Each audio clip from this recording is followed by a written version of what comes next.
Alice could say she loved her, but Parker needed proof she would stay. And this time, love wouldn't be decided by heat or jealousy, only by what was true when everything slowed down. This is the final chapter of a 5-part story. If you haven't heard the full journey yet, start with the playlist first. This ending will hit so much harder when you know how it all began. This is an original fictional story. Any resemblance to real persons, living or dead, or to actual events is purely coincidental. I did not answer Alice that night. Not on the terrace. Not by text. Not the next morning either. That was deliberate. Because there are moments when the most important thing you can do is refuse to let emotion make the decision alone. I had wanted Alice before I trusted her. I had believed her before it was safe. I had let intensity get close enough to bruise me once already. If there was going to be a future after that terrace, after the impossible confession, after the marriage challenge, after the look on her face when I told her the worst part was that I believed her, it would not be built in the heat of one night. It would be built in daylight, in repetition, in patience, in what she did when I was not soft. So Monday came, and I made her earn it. Miami looked offensively beautiful that morning. The kind of bright, polished, impossible beauty that should have made me resent the city more than I did. The bay was hard blue under the sun. Glass towers held the light like they had been paid to. Palm fronds moved above the sidewalks in slow, expensive-looking arcs. People in linen and sunglasses crossed streets with the misplaced confidence of people who believed weather was on their side. I arrived at the office in a dove-gray blouse and black trousers, hair pinned back, posture intact, face calm. The armor was back. Not because I had gone cold. Because I needed to know whether Alice could love me without being rewarded every second for it. When I stepped onto the executive floor, I felt her notice me almost immediately. I didn't look. I went to my desk, opened my laptop, started answering overnight messages. 3 minutes later, my phone lit up with a private internal message. From Alice. Good morning. I'm trying not to look relieved that you still came to work. I stared at the screen for a beat, then typed. I work here. Her reply came slower than usual. That too, I noticed. Yes. I'm aware that was not your point. I looked up then because curiosity is ugly and honest. Across the floor, beyond a stretch of glass-walled offices and moving assistants and reflected morning light, Alice stood near one of the conference rooms speaking to legal. White blouse, navy skirt, gold at her throat, hair smooth and bright and controlled. But her eyes were already on me. She held my gaze only a second before returning her attention to the conversation in front of her.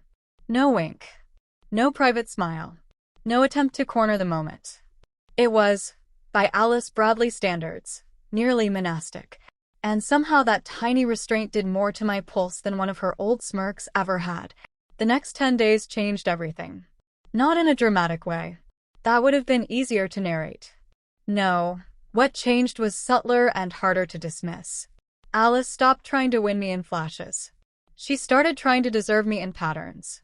She gave me space and stayed present anyway. She did not appear at my desk under invented excuses. She did not use work messages as flirtation disguised as logistics. When she spoke to me in meetings, she kept it clean, professional, exact. When she disagreed with me, she disagreed honestly. When she approved something I had built, she said so without turning the praise into private heat. But outside those moments, there were signs. She showed up. Every time. When one of the analytics teams got cornered by a donor concern that should have been handled 2 levels up, Alice quietly redirected the heat before it reached us. When an older board member made a lazy remark about youthful instinct in one of my presentations, Alice cut in with such elegant force that the man ended up nodding along to his own correction. When I stayed late 2 nights in 1 week, reworking a performance model under impossible timelines, a coffee appeared outside the glass room both times. No note. No text. Just exactly what I drank. Hot enough to be recent. The first time, I ignored it for 15 minutes out of principle before picking it up. The second time, I hated myself a little less for doing the same. Mike noticed all of it, of course. He noticed the shift in Alice before anyone else did. Maybe because he had known her whole life. Maybe because men like Mike Bradley built careers out of pattern recognition and did not magically stop because the pattern in question happened to be his sister. One evening, after a strategy review ran long, he stopped me as I was gathering papers. "Have dinner with me," he said. I looked up. "That sounds ominous." "It's grilled fish, not a deposition." "That remains to be seen." His mouth twitched. 7:30. Outside the office. I promised not to discuss quarterly projections unless provoked. I should have said no. I said yes because at that point I suspected the only way out of the emotional maze I had somehow built for myself was through the middle of it. The restaurant he chose sat right on the water in Coconut Grove, far enough from the usual corporate circuits to feel almost private. Dark wood. Soft lighting. Open windows facing the marina. Boats nodding gently in the black water outside like they had nowhere urgent to be. The air smelled like salt, citrus, grilled fish, and money trying to look relaxed. Mike was already there when I arrived. No tie this time. White shirt with the sleeves rolled. Jacket on the back of the chair. Wedding ring catching the candlelight when he lifted his glass in greeting. "You look less terrifying after business hours," I said as I sat down. "That's because you've never seen me around school admissions paperwork." "I'll keep that in mind." We ordered, and for the first 15 minutes he kept his word. We talked about work, about market stupidity, about how Miami had somehow become a city full of men who thought a watch and a boat automatically produced depth. He was funny in a dry, tightly controlled way. Easy to talk to, once you stopped expecting him to sound like a press release. Then he set his fork down and looked at me directly. "She loves you." Just like that. No warm-up. No soft transition. I let out one very quiet breath. That is an aggressive sentence to hear before dessert. "Probably." You say probably too much for a man with your level of authority. That's because certainty is expensive. I studied him across candlelight and water shadow. "She told you?" "No," he shook his head. "She didn't have to." I looked away briefly toward the marina. A line of reflected gold was shivering in the water under one of the moored boats. "I'm still angry with her," I said. "I know. She hurt me." "I know. And none of that goes away because your sister finally decided honesty was efficient." His expression stayed calm. "I didn't ask you to forgive her because she's in pain." "Good. I asked you to have dinner with me because I owe you the truth from my side too." That made me look back at him. Mike leaned back slightly in his chair, one hand around his glass. In the low light, he looked older than he did at the office. Not tired exactly. Just more visible in the parts of him that lived outside performance. "I was hard on her because I know her," he said. "But I was also hard on her because I know what power like hers can do when it gets lazy. Alice has lived too long in a world where people accommodate her intensity instead of requiring better from it." I listened. He kept going. "When you came in, I saw immediately that you wouldn't do that. You were too sharp, too grounded, too unimpressed by spectacle." His mouth tilted once. It made me hopeful for the company and worried for my sister. That's not exactly flattering. It's not meant to be. There was that Bradley family trait again. Straight answers delivered in voices too calm to punch. Mike folded his hands loosely on the table. "I thought she'd push. You'd resist. She'd burn hot and then recover. What I didn't anticipate was that you'd get farther under her skin than anyone I've ever seen." I said nothing. He gave me a brief, almost weary smile. "Parker, I've watched Alice charm senators, donors, CEOs, women who thought they were harder than steel, and men who confused her beauty with softness right up until the second she destroyed them politely. None of that changed her rhythm. This did." I looked down at my glass. "When she was a teenager," he said, "she fell in love once. Badly. Senior year. She was impossible for months. Thought the girl breathed correctly and everyone else was wasting oxygen. Against my will." I smiled faintly. Mike noticed. "She was dramatic even then," he said. "But after that ended, she learned the wrong lesson. She decided wanting less deeply made her safer. It made her efficient. It made her hard to surprise. I don't think anyone has broken that system since." He paused. "Until you." The water outside moved in soft black folds under the lights. I stared at it because the alternative was letting Mike watch too much of my face. "I don't know what to do with that," I admitted. That's fair. He took a sip of his drink. For what it's worth, neither does she. That pulled a short laugh out of me. Good. Because by then we were close enough to the emotional center of the conversation that humor was the only thing keeping it from becoming unbearable. If I say yes to her, I said after a moment, I need it to be because she can stay. Not because she can feel everything at once and call it destiny. Mike nodded immediately. Then make her prove that. I looked at him. You say that like you already know I'm going to. He held my gaze. No. I say it because if you don't, she'll spend a very long time learning what it cost her. That hit harder than I expected. Not because it was manipulative. Because he meant it. If you're still here with me, somewhere between caution and inevitability, like the story, and subscribe. Stories like this only grow when people stay with them. And tell me in the comments where you're listening from, because that dinner with Mike was the moment I stopped asking whether Alice felt something real and started asking whether I was brave enough to answer it. After dinner, I did not drive home right away. I parked near the water instead. Miami at night is almost unfair when you're trying to think clearly. Everything is too cinematic. The air too warm. The skyline too bright. The reflections too soft and fractured and tempting. It makes even restraint look like foreplay. I sat in the car with the engine off and my hands resting still on the steering wheel and thought about Alice. About the first night at the bar. About the boardroom shock. About her terrible gala mistake and the way she had looked when she realized it. About dinner by the water. About the terrace. About the way she asked still okay? Every time it mattered. About the weeks after, when she stopped trying to conquer the answer and instead built a case for being allowed near it. The truth arrived quietly. Not in a lightning bolt. Not in a revelation. Just as a sentence that settled into my chest and stayed there. I already loved her. I had probably loved her before I had a name for it. I had simply been too busy defending myself to admit that love was already in the room. The question was no longer whether. The question was whether I could choose her with my eyes open. And the answer, once it came, was terrifying in its simplicity. Yes, but on my terms. The next Friday, Alice found me in the smallest boardroom on the 23rd floor at 6:40 p.m. Not by accident, I suspected. The room was almost all glass, the city beyond it deep blue and gold in the last slice of sunset. My laptop was open. The screen glowed with a deck I was pretending to finish. In reality, I had spent the last 7 minutes reading the same sentence 3 times while thinking about the text I had not sent. The door opened softly. Alice stepped inside. No jacket. Black trousers. White silk blouse. Hair looser than usual.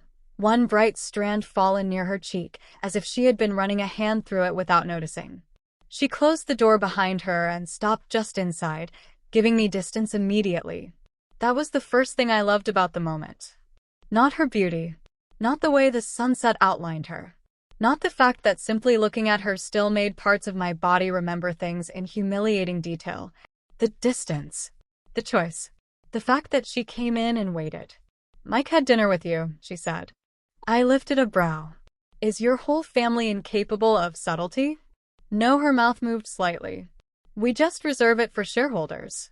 I almost smiled, but held it back. Alice noticed. Of course she did. Her hands stayed at her sides. Should I be concerned? That depends on whether you think your brother can close for you. Something like real offense flickered in her face. Absolutely not. Good. I stood slowly from the chair and closed my laptop. The room changed immediately. There is a difference between conversation seated and conversation standing. Seated, you can pretend neutrality. Standing, the body enters the argument fully whether you invited it or not. Alice watched me come around the table. Not moving. Not speaking. I stopped a few feet from her. Silence. City lights. The air conditioning humming softly through the room. Her eyes on mine. I'm still angry with you, I said. I know. I'm still not over what happened. I know. And if you interrupt me in the next 60 seconds, I will become unreasonable on purpose. That made the faintest ghost of a smile touch her mouth. Understood. I breathed in once. Then said the thing cleanly, because anything else would have been cowardice disguised as complexity. I love you. Alice went perfectly still. Not theatrically. Not like someone pretending to be stunned. Like her body had genuinely forgotten how to process motion. The expression on her face in that moment is something I will probably remember at 90 if I make it that long. Not triumph. Not relief even. Something more dangerous than either. Wonder. Pure, wrecked wonder on a woman who usually wore certainty like custom tailoring. I went on before she could recover enough to speak. I love you, I repeated, steadier now. Which is deeply inconvenient and, in your case, structurally alarming. I loved you when I was trying not to. I loved you when I was furious. I probably loved you somewhere between the terrace and the boardroom and spent the next few weeks calling it a problem instead of naming it correctly. Her throat moved once as she swallowed. Still she said nothing. Good. Because if Alice had interrupted me, I might actually have killed her. I am not saying that because I'm over everything, I continued. I'm saying it because I'm done pretending the feeling itself is the part I'm unsure about. It isn't. My voice dropped. What I'm unsure about is whether you can love me after the heat settles. After the chase. After the wanting stops feeling like a crisis and starts feeling like a life. That landed. I could see it land. Alice took one breath, then another. Then, very quietly, "May I answer now?" The question nearly undid me. That she asked. That she knew enough to ask. I nodded once. Alice took one slow step closer. Not enough to touch. Just enough that the space between us turned electric. I love you, she said. No smile. No flourish. No armor. Just the truth. I loved you before I had any useful strategy for surviving it. I loved you while you were refusing me. I loved you while you were furious. I loved you enough to finally understand that wanting someone is not the same thing as being ready for them. Her voice roughened at the edges. And if you need me to spend the next 10 years proving that my love can survive ordinary life, I will. The city beyond the glass blurred slightly. Not because of tears. I wasn't crying. I was simply overwhelmed enough that my vision had become briefly symbolic. Alice took another step.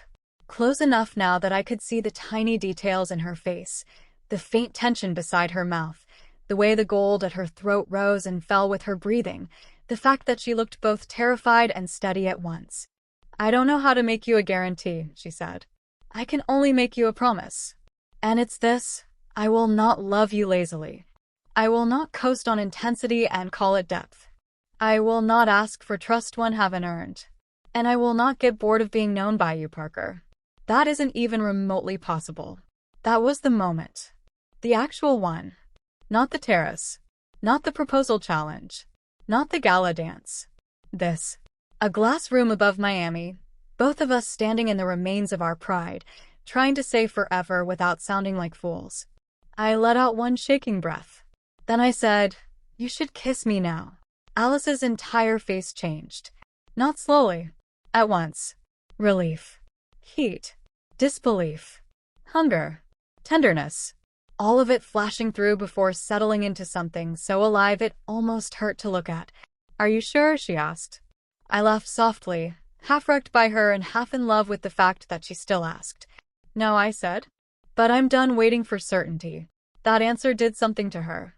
She crossed the rest of the distance carefully, one hand lifting to my face, fingertips brushing once along my jaw as if reacquainting herself with permission. Her other hand settled at my waist. Firm. Warm. Reverent in a way that should not have been as devastating as it was on Alice Bradley. Then she kissed me.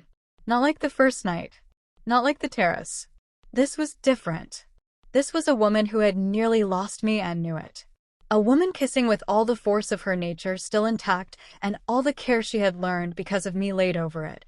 Slow first. Then deeper when I leaned into her. Then hungry in the way only hunger with history can be hungry.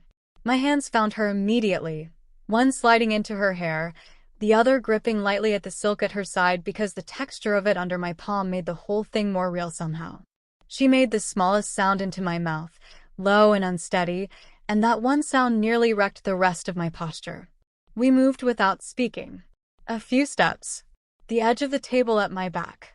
Her mouth at mine, then my jaw, then back again. My fingers in her hair, loosening the last discipline from it. The city was still there beyond the glass.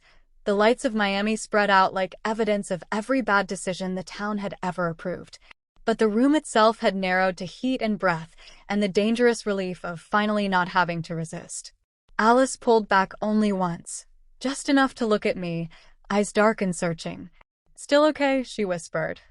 I smiled against the corner of her mouth, because by then I was completely gone for her. Yes. That was all she needed. What followed belonged less to language than to rhythm. Kisses that grew less careful and more honest. Her hands sliding slowly along my back and stopping where my body asked her to stop. My breath catching hard enough to make her pause and smile very slightly, not smug now, just affected and pleased and terribly alive. The warmth of her forehead against mine. A whispered "tell me." My answering "don't stop." The silk at her waist gathering in my fingers. The edge of the boardroom table cool against my palms before she turned us just enough that I was no longer pinned there, and instead half folded into her. All choice and heat, and no room left for pretending I did not still want her with my entire body. When the moment tipped to that familiar edge where privacy becomes more beautiful than description, it did so naturally. No abrupt cut. No missing beat. Just the world outside the glass fading in relevance while inside the room we finally stopped rationing how much of ourselves the other one could have. Later, when the city had gone fuller and darker outside and the room had become quiet except for our breathing, Alice stood behind me fastening the clasp of the thin gold bracelet I had taken off somewhere in the middle of us. Her hands were steadier than mine. "That should be humiliating," I murmured. "What should?" "The part where I told you I loved you and then immediately lost all negotiating power." Alice kissed the curve of my shoulder. "You never lose negotiating power. You weaponize it romantically." I smiled despite myself, then turned in her arms and looked at her. Her lipstick was gone. Her hair less controlled. Her eyes brighter, softer, more dangerous than ever, because now I knew exactly what lived underneath them. "You really did mean it," I said. Her hand rose to my face again. "About loving you? About marrying me?" Alice smiled then. Slowly. "Not lately." "With disturbing speed," she said. "Yes." I laughed into the space between us and kissed her again because there was no other possible response. 3 weeks later, she proposed properly. Not on a terrace in a possessive rage. Not in the middle of a fight. Not as proof hurled through the air like a challenge. Properly. She took me to a private garden tucked behind one of the old waterfront estates in Coconut Grove after a charity dinner we both only half endured. The place was all white stone paths, dark green hedges, low fountain light, jasmine in the air, and the bay just beyond the wall whispering against the night. She was in black. I was in ivory. She had been quiet all evening in a way I only noticed because I knew her well enough by then to read the difference between command and nerves. When we reached the fountain, she stopped, turned to me, and for one very satisfying second, Alice Bradley, the woman who could walk into boardrooms, donor dinners, political fundraisers, and family crises without blinking, looked genuinely, beautifully unsure. I folded my arms lightly and waited. She narrowed her eyes. "That expression is unkind. That expression is delighted. You enjoy this far too much. Only because you're making history." That made her laugh once, under her breath, and some of the tension left her shoulders. Then she reached into the inner pocket of her jacket. Not a giant display. No crowd. No violinist hidden in a hedge. No theatrical nonsense. Just Alice. A ring in a slim velvet box. And the whole night going quiet around us. "I said something reckless on that terrace," she began. "You did. I was jealous. You were feral." She gave me a look. "I'm trying to have a sincere moment." "I know. Continue." Her mouth twitched, then settled. "I said I'd marry you if you needed proof," she said. But that was still me speaking from heat. This isn't that. She opened the box. The ring caught the fountain light in one clean, bright line, elegant, not overstated, beautiful enough to make my breath catch and restrained enough to feel like her. This is me asking with my whole mind in the room. I looked from the ring to her face, and there it was again. That impossible, dangerous thing. Wonder on a woman built for certainty. "I love your mind," Alice said. "I love your discipline. Your mouth. Your patience when I deserve none. I love the way you refuse lazy thinking and lazy love with the exact same expression. I love the fact that when I met you, I thought desire was the story, and it turned out you were the story. The jasmine moved softly on the night air. The fountain whispered. My heart was somewhere around my throat. Alice's gaze held mine. Marry me, she said quietly. Not because I can't live without you in some dramatic, doomed way. I can live without you. I just no longer have any interest in a life that doesn't include you. Her voice lowered. Marry me because you know me clearly and still came closer. Marry me because I have no intention of ever running shallow again. I let her finish. Then I smiled. And Alice, who had been holding herself together by force, looked like the earth had just tilted under her heels. You realize, I said, that this is much better than your first proposal. A short, half-disbelieving laugh escaped her. I would hope so. I'm only saying that because I want the record to be accurate. Parker. Yes, I said. The answer hit her so hard she actually closed her eyes for a second. Then she opened them, and the look in them nearly undid me right there in that garden. Yes, she repeated. I stepped closer, looked at the ring once more, then back at the woman holding it. Yes, I said again. I'll marry you. She stood very still. Then she exhaled one broken little breath, slid the ring onto my finger with hands that were not as steady as they should have been, and kissed me like something inside her had just come home after years of living abroad. The wedding was 6 months later. Small by Bradley's standards, which in practice meant elegant enough to make magazines curious and private enough to keep them out. We got married at a waterfront estate in Miami just before sunset, with the bay behind us and the city in the distance turned gold under the dying light. White roses, candles and glass. A string quartet that knew when to disappear into atmosphere instead of trying to become the event. Mike insisted on handling 3 logistics no one asked him to handle, and then cried so openly during the vows that his wife had to hand him a handkerchief while laughing. Alice wore ivory. Not stark white. Not bridal in a way that erased her. Ivory silk, perfectly cut, long lines, clean shoulders, the whole thing looking less like costume and more like destiny sharpened by a tailor. Her hair was down in smooth old Hollywood waves, one side tucked behind one ear with a small diamond pin that had belonged to her grandmother. No veil. No need. She looked like herself, only more luminous for being happy. I wore a gown the color of pale champagne, fitted and elegant, and just open enough at the back to make Alice visibly forget one line of her vows when I stepped into view at the top of the aisle. That remains one of my favorite memories. Not the fact that she forgot. The fact that Alice Bradley, in front of her family, a judge, 6 close friends, and enough candlelight to soften the whole city, looked at me like she still could not fully believe the one woman who had fought her hardest was actually coming toward her. Mike walked me halfway, because it amused us both and because my own family was elsewhere and complicated and not the center of the story. When he placed my hand in hers, he leaned slightly toward Alice and murmured, not quietly enough, "If you mess this up, I know where you live." Alice did not look away from me when she answered. "So do I." The guests laughed. I did too. Then the world narrowed. The judge spoke. The bay moved behind her in darkening blue. The wind touched the edge of my gown. And Alice held both my hands in hers like she had learned, finally, that even the most powerful women on earth cannot command love, but they can honor it once they're lucky enough to be given it. Her vows were not flowery. Thank God. Alice doing poetry would have felt like market manipulation. They were direct. Beautiful in their restraint. She promised honesty without spectacle. Loyalty without laziness. Attention. Patience. No weaponized silence.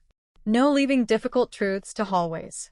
She promised to keep choosing depth over speed, and me over her own reflex to control what frightened her. When it was my turn, I told her the truth too. That loving her had been inconvenient from the first night. That she had frightened me, infuriated me, and altered my life with indecent efficiency.